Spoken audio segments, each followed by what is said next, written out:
बस कुछ दिनों की खामोशी है फिर शोर आएगा। बस कुछ दिनों की खामोशी है फिर शोर आएगा। तुम्हारा वक्त आया है हमारा दौर आएगा। हेलो फ्रेंड्स, मैं आपका अपना राहुल सर स्वागत करता हूं अपने इस YouTube channel science by Rahul sir PCB में। आज फिर से आपके करियर से रिलेटेड एक पावरफुल वीडियो लेकर आपके बीच उपस्थित हूं, जिसमें हम चर्चा करेंगे BA second year third semester के हिंदी के पेपर फर्स्ट के सिलेबस के बारे में। तो जिन भाई बंधुओं का कोर्स कोड हिंदी के पेपर फर्स्ट का HND 201 है, वे इस वीडियो को ज़रूर देखें, क्योंकि आज हम इस वीडियो में हिंदी के पेपर 1 का सिलेबस विस्तार पूर्वक एक एक करके पॉइंट वाइज समझाने का प्रयास करेंगे। अगर आप इसके पीछे वाला वीडियो अभी तक नहीं देखे हैं तो लिंक डिस्क्रिप्शन में है, जाकर तुरंत देखें, क्योंकि हमने उसमें प्राचीन इतिहास के पेपर 1 और पेपर 2 का सिलेबस, शिक्षा शास्त्र के पेपर 1 और पेपर 2 का सिलेबस विस्तार पूर्वक एक एक करके समझाने का प्रयास किया है। तो अगर आप अभी तक नहीं देखे हैं तो लिंक डिस्क्रिप्शन में है, जाकर तुरंत देखें। इस वीडियो में हम समझेंगे BA second year third semester के हिंदी के पेपर फर्स्ट का सिलेबस क्या है, क्योंकि आप किसी भी एग्ज़ाम में सफलता तब तक नहीं पा सकते हैं जब तक आपको उसके बारे में पूरी तरह से जानकारी न हो। जैसे एग्ज़ाम कितने नंबर का होने वाला है, एग्ज़ाम में कितने प्रश्न पूछे जाएंगे, एग्ज़ाम में जो प्रश्न पूछे जाएंगे उनके टॉपिक्स क्या होंगे, आपको कौन कौन से टॉपिक पढ़ने होंगे, एग्ज़ाम ऑब्जेक्टिव होंगे या सब्जेक्टिव होंगे, ऑब्जेक्टिव होंगे तो प्रश्नों की संख्या कितनी होगी, सब्जेक्टिव होंगे तो प्रश्नों की संख्या कितनी होगी, टोटल मार्क्स कितने नंबर का है। तो अगर आप इन सभी बिंदुओं के बारे में नहीं जानते होंगे तब तक आप किसी भी एग्ज़ाम में सफलता नहीं पा सकते हैं। तो सबसे पहले हम लोग ये जानेंगे कि आपके BA second year third semester के जो हिंदी के पेपर फर्स्ट हैं उसका परीक्षा कितने नंबर का होगा। तो आपका जो BA second year third semester के हिंदी के पेपर फर्स्ट हैं वो 100 नंबर के होंगे, मतलब कि आपका मार्क्स कितना होगा, 100 नंबर। इस 100 नंबर में से 60 नंबर के ऑब्जेक्टिव क्वेश्चन और 15 नंबर के सब्जेक्टिव क्वेश्चन,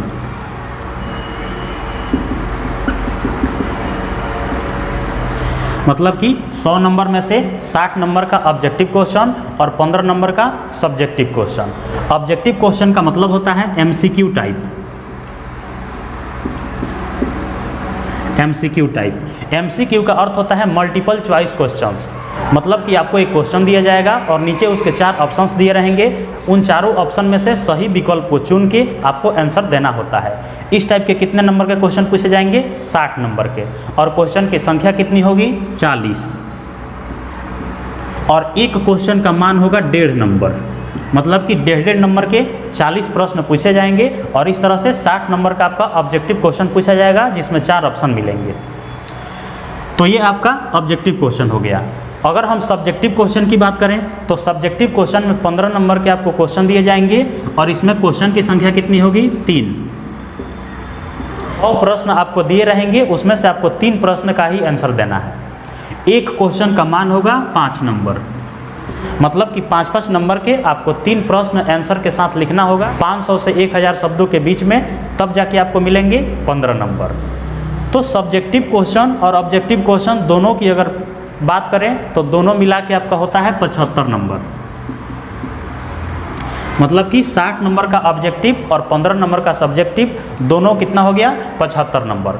अब आप सोचेंगे कि अभी हम बताए कि 100 नंबर का पेपर होगा, अब 75 नंबर जोड़ने पे आ रहा है, तो बाकी 25 कहाँ गया। तो बाकी 25 के लिए हर बार की तरह, मतलब कि हर सेमेस्टर की तरह 25 नंबर का आपको असाइनमेंट लिखना पड़ेगा।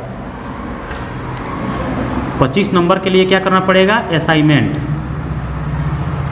कॉलेज से कुछ क्वेश्चंस दिए जाएंगे और उसका आंसर आपको अपने शब्दों में सुंदर सुंदर लिखावट में अच्छा राइटिंग से लिख के ले जाके कॉलेज में जमा करेंगे, तब जाके आपको 25 नंबर मिलेंगे।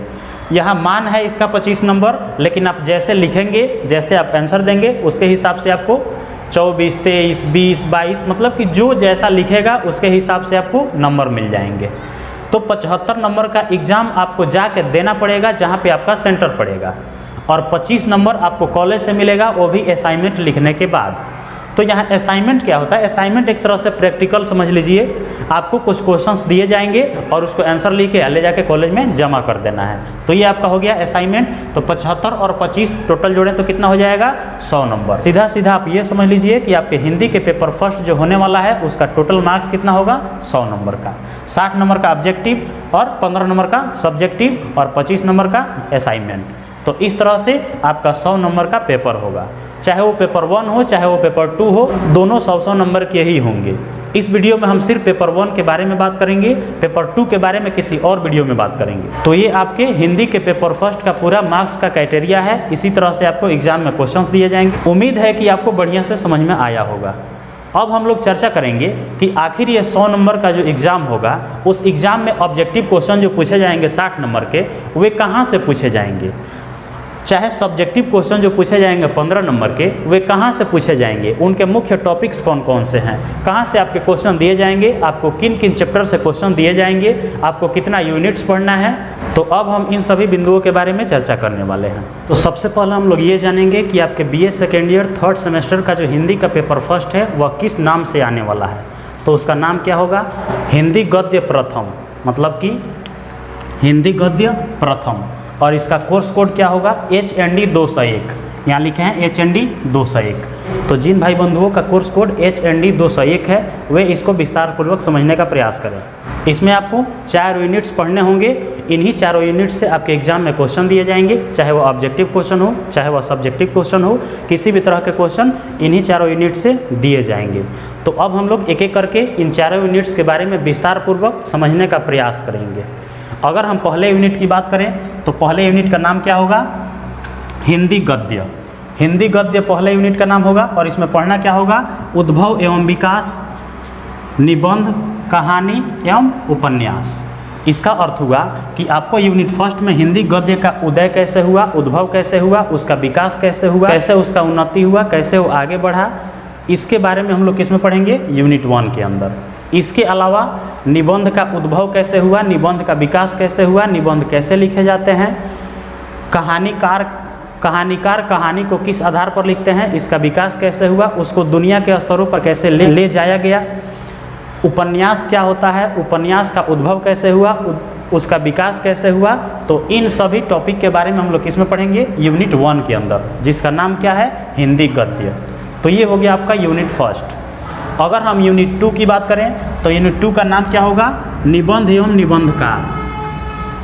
यूनिट 2 का नाम क्या होगा? निबंध एवं निबंधकार। इसमें आपको कुछ निबंध दिए गए हैं। उन निबंध के निबंधकार कौन है? निबंधकार का मतलब होता है कि जो व्यक्ति उस निबंध को लिखे हैं उन्हीं को बोलते हैं निबंधकार। जैसे कहानीकार, जो कहानी लिखते हैं उनको बोलते हैं कहानीकार। ठीक वैसे ही जो निबंध लिखते हैं उनको निबंधकार। तो यूनिट 2 में आपको क्या पढ़ना होगा? निबंध एवं निबंधकार के बारे में पढ़ना होगा। मतलब कि कुछ निबंध दिए जाएंगे और उसके निबंधकार कौन है, इन सब के बारे में पढ़ना होगा। जैसे कवि कर्तव्य, करुणा, अशोक के फूल, मेरे राम का मुकुट भीग रहा है। इस तरह के आपको कुछ निबंध दिए गए हैं यूनिट 2 के अंदर, जिसको विस्तार से आपको पढ़ना होगा, क्योंकि इससे क्वेश्चंस पूछे जाएंगे आपके एग्जाम में। तो यूनिट 2 में क्या पढ़ेंगे? निबंध और निबंधकार के बारे में पढ़ेंगे। अगर हम यूनिट 3 की बात करें तो यूनिट 3 का नाम क्या होगा? कहानी एवं कहानीकार। ठीक वैसे ही जैसे यूनिट 2 में आप क्या पढ़े थे? निबंध एवं निबंधकार पढ़े थे। ठीक वैसे ही यूनिट 2 में क्या पढ़ना होगा? कहानी एवं कहानीकार। मतलब कि कुछ कहानी आपको दिया गया है और उस कहानी के लेखक कौन है, मतलब कि कहानीकार कौन है। जैसे यहाँ पे निबंध और निबंधकार कौन है, ठीक वैसे ही कहानी और कहानीकार कौन है। तो आपको कुछ बहुत ही रोचक कहानियाँ दी गई हैं। इन सभी कहानियों के बारे में आप पहले भी पढ़े होंगे। जैसे उसने कहा था, उसने कहा था, ये एक कहानी है। अगर आप बिहार बोर्ड के 12th के हिंदी का पहला चैप्टर पढ़े होंगे तो आपको ये कहानी याद होगा, उसने कहा था। इसमें 2 लड़के लड़कियों की कहानी होती है, जिसमें एक दुकान पे लड़का और लड़की आपस में मिलते हैं और एक सब्जी खरीदने जाता है, एक दूध खरीदने के लिए जाता है। इस तरह से दोनों में आपस में बातचीत होती है, जिसमें सगाई को लेकर कुछ मैटर इस तरह से दर्शाया गया है। बहुत ही रोचक कहानी है, कभी मौका मिले तो आप ज़रूर पढ़िए। इसके अलावा पूस की रात, मुंशी प्रेमचंद्र की एक बहुत ही रोचक कहानी है पूस की रात। इससे काफ़ी एग्जाम में क्वेश्चन पूछे भी गए हैं और इस एग्ज़ाम में भी आपको उम्मीद है कि क्वेश्चन इससे आ सकते हैं।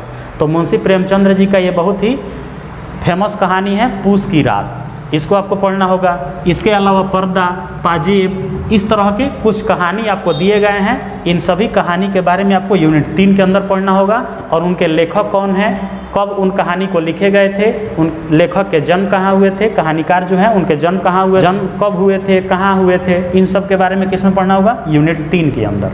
अगर हम यूनिट 4 की बात करें तो इसमें आपको पढ़ना होगा उपन्यास एवं उपन्यासकार।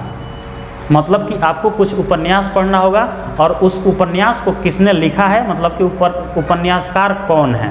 जैसे कर्मभूमि, तो कर्मभूमि में आपको व्याख्या करना होगा और उसकी आलोचना भी करना होगा। इसका अर्थ हुआ कि कर्मभूमि नाम का जो उपन्यास है उसको कैसे लिखा गया है, उसमें किन चीज़ों को दर्शाया गया है, ये तो हो गया उसका व्याख्या। आलोचना का मतलब होता है कि उसके अंदर क्या खामियां हैं, क्या दोष हैं, क्या उसके कमियां हैं, तो इसको हम लोग किस में पढ़ेंगे, आलोचना के अंदर। तो कर्मभूमि के व्याख्या और आलोचना दोनों आपको दर्शाने होंगे किसमें, यूनिट 4 के अंदर। तो उपन्यास और उपन्यासकार ये आपको चौथे यूनिट में पढ़ना है। तो ये आपके BA second year 3rd semester के हिंदी के पेपर फर्स्ट का 4 यूनिट्स था। इन्हीं 4 यूनिट से आपके एग्जाम में क्वेश्चंस दिए जाएंगे, चाहे वह ऑब्जेक्टिव क्वेश्चन हो चाहे वह सब्जेक्टिव क्वेश्चन हो।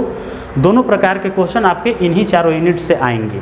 उम्मीद है कि आपको बढ़िया से समझ में आया होगा। आपके मन में अगर कोई डाउट है, कोई प्रश्न है, कोई कन्फ्यूजन है तो कमेंट सेक्शन में पूछ सकते हैं। इन 4 यूनिट से रिलेटेड जितने भी महत्वपूर्ण ऑब्जेक्टिव क्वेश्चन हो या सब्जेक्टिव क्वेश्चन हो उसको हम किसी और वीडियो में बताने का प्रयास करेंगे। तब तक के लिए जय हिंद।